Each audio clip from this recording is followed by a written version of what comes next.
जैसे कि आप सभी को पता है, पुरी जगन्नाथ धाम 4 धामों में से एक है। यहाँ पे प्रभु श्री जगन्नाथ अपने भाई बलभद्र और बहन सुभद्रा के साथ विराजित हैं। लेकिन आश्चर्य की बात यह है, यहाँ पे तीनों के मूर्तियाँ अधूरी है। तब चलिए जानते हैं कैसे और क्यों ये मूर्तियाँ अधूरी बनी। नमस्ते, द माइथो ज्ञान पे आप सभी का स्वागत है। अगर आपको ये वीडियो अच्छा लगे तो आप दूसरों के साथ शेयर कीजिए। कथा के अनुसार एक दिन मालवा के राजा इंद्रदुम्न के सपने में भगवान विष्णु आए। सपने में भगवान विष्णु इंद्रदुम्न से कहते हैं कि नीलांचल पर्वत की एक गुफा में मेरी एक मूर्ति है, उसे नीलमाधव कहते हैं। तुम एक मंदिर बनवाकर उसी में मेरी यह मूर्ति स्थापित कर दो। अगले ही दिन जब राजा उठे, वो अपने करीबी ब्राह्मण विद्यापति को सैनिकों के साथ नीलांचल पर्वत भेज दिए।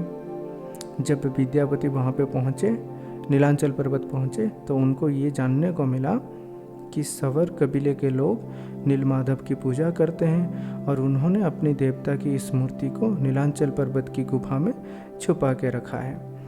वह यह भी जानने को पाए कि सबर कबीले का मुखिया विश्ववसु नीलमाधव का बहुत बड़ा उपासक है।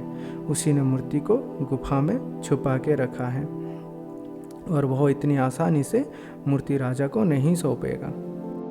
लेकिन विद्यापति बहुत चतुर थे, तो वो वहाँ पे उस कबीले के साथ रहना शुरू कर दिए। फिर धीरे धीरे उनको ये पता चला कि विश्ववसु हर रोज़ सुबह कुछ देर के लिए कबीले से बाहर जाते हैं। फिर ऐसे ही महीनों बीत गया। फिर एक दिन ऐसा आया जब विश्ववसु की पुत्री ललिता के साथ विद्यापति का विवाह संपन्न हुआ। विवाह के बाद जिज्ञासावश विद्यापति ने अपनी पत्नी ललिता से ये पूछा कि विश्ववसु हर रोज़ सुबह कहाँ जाते हैं, क्या मैं उनके साथ जा सकता हूँ, क्या उस जगह देख सकता हूँ। फिर ललिता जाके ये बात अपने पिता विश्ववसु से पूछी। पहले तो विश्ववसु मना कर दिए क्योंकि प्रभु वहाँ पे थे उस गुफा में। फिर बाद में राजी हो गए। राजी होने के बाद वो विद्यापति के आंखों में पट्टी बांध के उनको वो गुफा तक ले गए।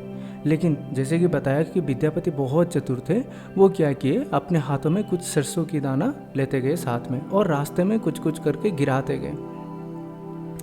फिर जब वहाँ पे गुफा के पास पहुँचे, जैसे ही उनके आंखों से पट्टी हटाया गया तो वो नीलमाधव के मूर्ति को देख के हक्का बक्का हो गए, क्योंकि उस मूर्ति से इतना तेज, इतना रोशनी निकल रहा था कि जैसे कि कोई भी आम इंसान को ऐसे कुछ ही पल में अंधा कर दे। इतना तेज निकल रहा था, इतना तेज रोशनी निकल रहा था। तो फिर वो वापस आए वहाँ से और ऐसे ही कुछ दिन बीत गया। जब बारिश का मौसम आया तो फिर वो जो सरसों की दाना रास्ते में डालते गए थे, तो वहाँ से पौधा निकलना शुरू हो गया। फिर धीरे धीरे करके विद्यापति को रास्ता मालूम हो गया। फिर एक दिन बहुत चालाकी से अपने पत्नी से ये पूछे कि वो बहुत दिनों से अपने घर से आए हुए हैं और उनकी माँ की याद बहुत आ रही है, क्या वो घर जा सकते हैं। तो इसमें ललिता भी राजी हो गई। फिर विद्यापति ने क्या किया, अगले ही दिन वो नीलमाधव मूर्ति को चुरा के अपने राज्य वापस आ गए और राजा को वो मूर्ति सौंप दिए। दूसरी तरफ जब विश्ववसु को यह पता चलता है कि उसके आराध्य देव की मूर्ति चोरी हो चुकी है, तो वो बहुत दुखी होता है। अपने परम भक्त को दुखी देख भगवान भी दुखी हो गए और मूर्ति के रूप में वापस गुफा में लौट आए। लेकिन साथ ही राजा इंद्रदुम्न से वादा किया कि वो एक दिन उनके पास जरूर लौटेंगे, लेकिन तब तक उनके लिए एक मंदिर बनवा दें।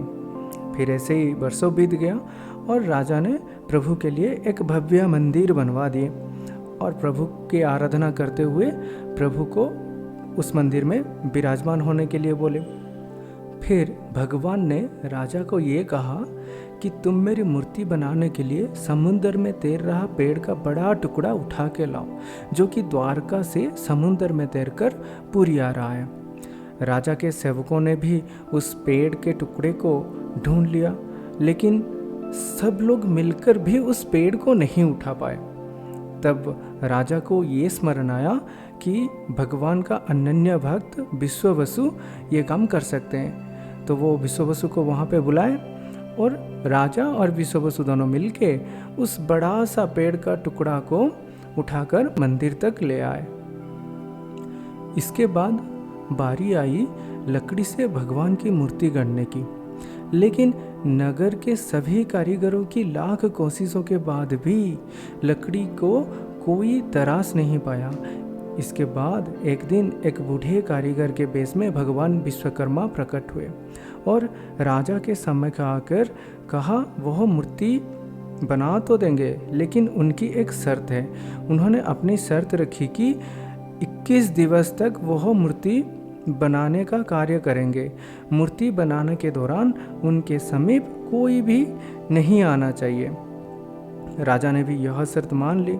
इसके बाद बंद कमरे से आरी, छेनी, हथौड़ी की आवाज़ आती रही। फिर ऐसे ही कुछ दिन बीत गया और फिर एक दिन उस कमरे से कोई आवाज़ नहीं आई।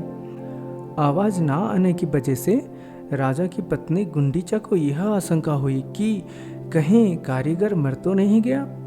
रानी ने यह बात राजा को बताया। फिर राजा सारे शर्तें भूलकर कमरे का दरवाज़ा खोलने का आदेश दिया। जैसे ही कमरे का द्वार खोला गया, वहाँ कोई भी मौजूद नहीं था।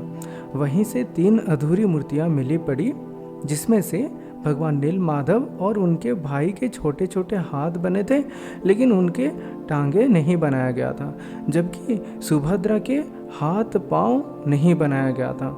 राजा समझ गए वो बूढ़ा आदमी अब कभी नहीं आएगा।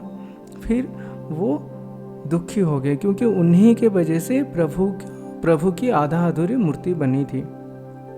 फिर वहाँ पे नारद मुनि आए और वो राजा इंद्रद्युम्न को ये बताए कि ये जो भी अधूरा मूर्ति बनी, ये प्रभु की इच्छा थी।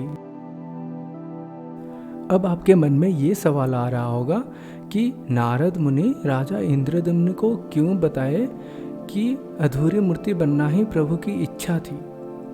अब इसको जानने के लिए इस वीडियो का पार्ट 2 जरूर देखिए। हमको पूरा सुनने के लिए आपका बहुत बहुत धन्यवाद।